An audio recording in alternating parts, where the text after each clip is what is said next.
Is LA Noire a forgotten masterpiece in 2026?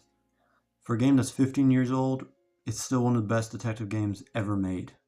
I'm going to break down the story, gameplay, and world and see if it still holds up and if it's worth your time and money.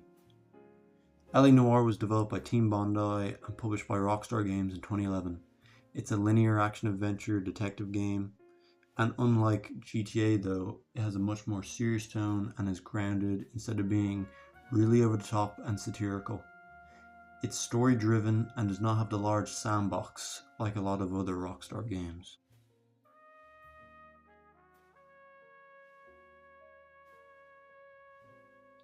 Long story short, without any spoilers, LA Noire is set in 1947 Los Angeles. You play as Cole Phelps, a war veteran turned police officer. You start off at the bottom of the food chain as a patrol officer before becoming a detective and working your way through the 4 different police departments or desks: traffic, homicide, vice, and arson. At each desk, you get assigned a different partner, some more willing to work with you than others, who add a lot of personality and humour to each mission. The writing of the game is Rockstar at its best. Both the narrative and the characters are well written and fleshed out. The game does a good job at tying the separate smaller missions or cases into the overall narrative. It's a game that takes its time and is about 20 hours long.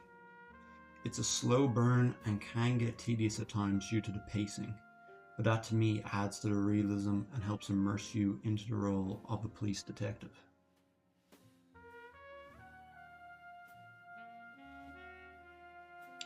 Just like the story, the gameplay is slow and isn't action-packed. Investigation is the core gameplay mechanic, where you're looking for clues and examining crime scenes. It's very tactile and always reminds me of Red Dead Redemption 2, where you manually interact with objects individually. The physics of the game are tied to the 30 FPS frame rate, and on modern consoles there is no next-gen patch or FPS boost, but it's a solid 30 and is very playable. Both the PlayStation 5 and Xbox Series X run the PS4 Pro and Xbox One X version of the game, which does offer a 4K resolution. From mission to mission, you use your notebook as your aid for information on cases, people, and locations. The interrogation and interviewing mechanic are essentially the same as each other, the only difference being who you're dealing with.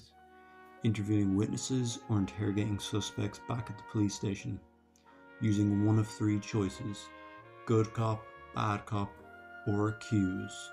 You read facial expressions to determine if the person you are talking to is telling the truth or lying. To help you with this, you acquire intuition points as you increase your rank, and these can help you remove one of the 3 choices so you have a higher chance of picking the correct option. And they can also be used to help find hard to find clues by showing a marker on your minimap. The facial expressions are done by using facial capture technology, which I think still looks great even today.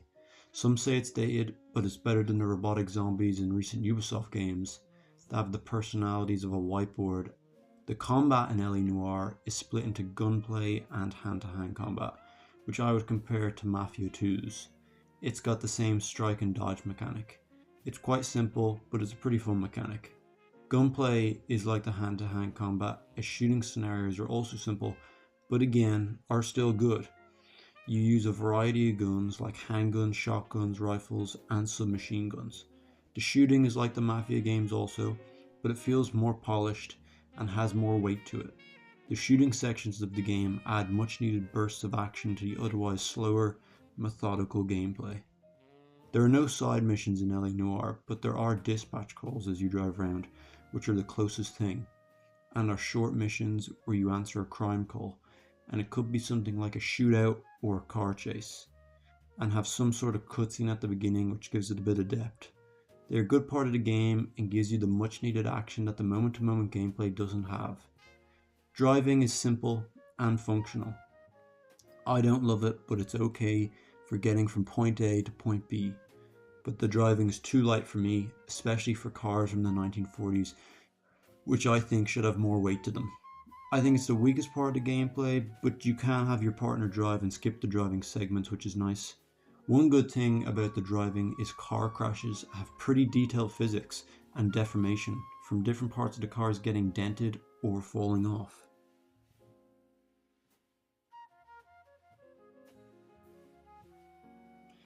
The backdrop of 1940s LA is a great one. It is packed full of detail and has famous landmarks you can find, like the Hollywoodland sign and Grauman's Chinese Theatre. The design of the cars and the clothes are another way the game creates a city and time period that feels real. Also, the presence of the era's music and radio commercials all do a great job at immersing you into the story and setting. The city of Los Angeles is only a backdrop to assist the story, and doesn't have the dynamic and interactive open world of something like GTA.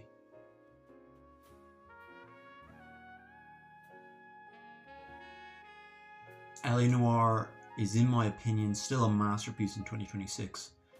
It's a unique experience that makes you question every person you meet, and that's something not many games have accomplished. I would highly recommend LA Noire to fans of narrative games and those who like a linear, grounded, realistic story but don't want a huge, bloated open world with loads of things to do. I would avoid it if you're someone who doesn't like older gameplay and visuals, as well as people who dislike heavy narrative games as the story is the main focus. But personally, I think it's great. It has a great story and good gameplay, and it goes on sale fairly regularly on the digital stores of Xbox and PlayStation, usually for 50% off at €20, and is a quality game if you're looking for something new to add to your backlog.